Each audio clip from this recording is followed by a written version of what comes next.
বন্ধুত্ব আমার কাছে অন্য জগতের একটা আশীর্বাদ মনে হয়। কারণ সমস্ত প্রাণী হয়তো তার পাশে যিনি আছেন, যে প্রাণীটা আছেন, তার প্রতি এক ধরনের নৈকট্য অনুভব করে। তার জন্য হয়তো নিজে অনেকটা ছাড় দেন। কিন্তু মানুষ তার থেকে অনেক এগিয়ে। প্রাণীর যে বন্ধুত্ব, সেটা হয়তো তার নিকটে যিনি আছেন, যেই প্রাণীটা আছেন তার প্রতি। কিন্তু আমরা মানুষের বিশেষত্ব এখানে যে আমার বন্ধু জগৎ জোড়া।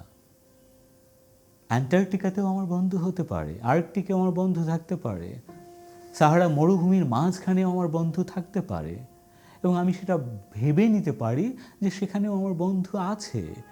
বন্ধু সেই যিনি আপনার চিন্তায় যার সাথে নৈকট্য অনুভব করবেন, যিনি আপনার জন্য নিবেদিত হবে, যিনি আপনার জন্য অনেক কিছু ত্যাগ স্বীকার করতে পারে, সেই হলো বন্ধুত্ব। এই বন্ধুত্ব বলা যায় স্বর্গীয়। এটা একটা, এখানে নেয়া পাওয়ার কোনো দায় নেই। যেখানে দেনা পাওনার ব্যাপার থাকে সেখানে বন্ধুত্ব থাকে না। বন্ধুত্ব তার ঊর্ধ্বে, যেখানে কোনো কিছু থাকবে না, শুধুই ভালো লাগা, এবং আমি তাকে দেব। সে দেয়া হতে পারে আমার সময় দেয়া, আমার স্মৃতিগুলো দেয়া, আমার ভালো লাগাগুলো দেয়া, আমার যাতনাগুলো শেয়ার করা, আমার ব্যথাগুলো তাকে জানানো। এই যে ব্যথা জানানোর মধ্যে দিয়ে আমি যে অনেকটা নির্ভার হচ্ছি, এটা কোথায় সম্ভব? শুধু বন্ধুর কাছেই সম্ভব, আর কোথাও নয়। তাই বন্ধুত্ব জীবনের জন্য, আনন্দময় জীবনের জন্য অবশ্য ভীষণ জরুরি। আমার যেটা মনে হয় যে আমাদের ভেতরের অসহিষ্ণুতা, আমরা এতটাই বিক্ষিপ্ত এখন, এতটাই শুরুর দিকে আমরা যেটা বলছিলাম যে এতটা একনিষ্ঠ হতে পারছি না কোনো কিছুতে, আমরা একটা জায়গায় স্থির থাকতে পারছি না। এই অস্থিরতাটা আমাদের ভেতরে, বাইরে, সমস্ত জায়গায়। তাই যদি আমরা স্থির হতে না পারি, আপনার ভালো বিষয়টা আমি দেখতে পাবো না, আপনার আপাত চেহারাটা আমি শুধু দেখতে পাবো।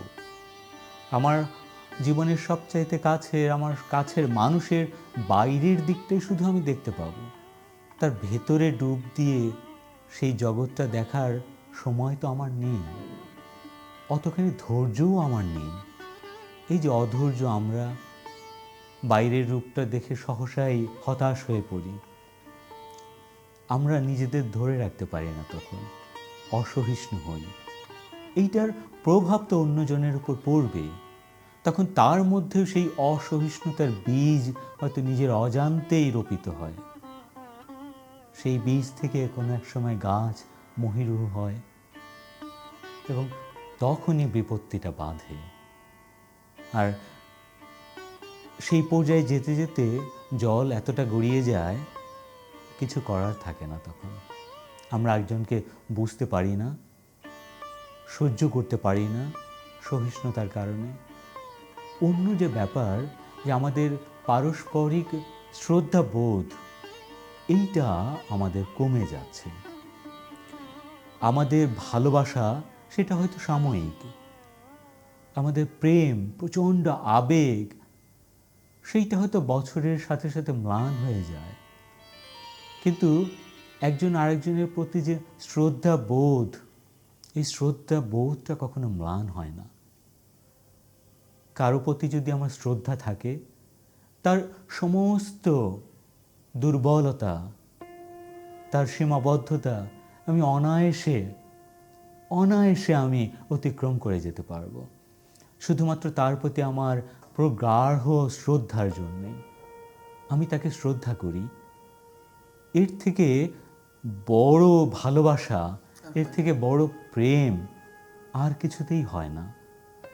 শুধু যদি শ্রদ্ধাটাকে আমরা টিকিয়ে রাখতে পারি, আমার মনে হয় যে দাম্পত্য কলহের এই যে চর্চাটা চলছে, আমরা দেখছি, সেটা অনেকটাই হয়তো আমরা এড়াতে পারবো।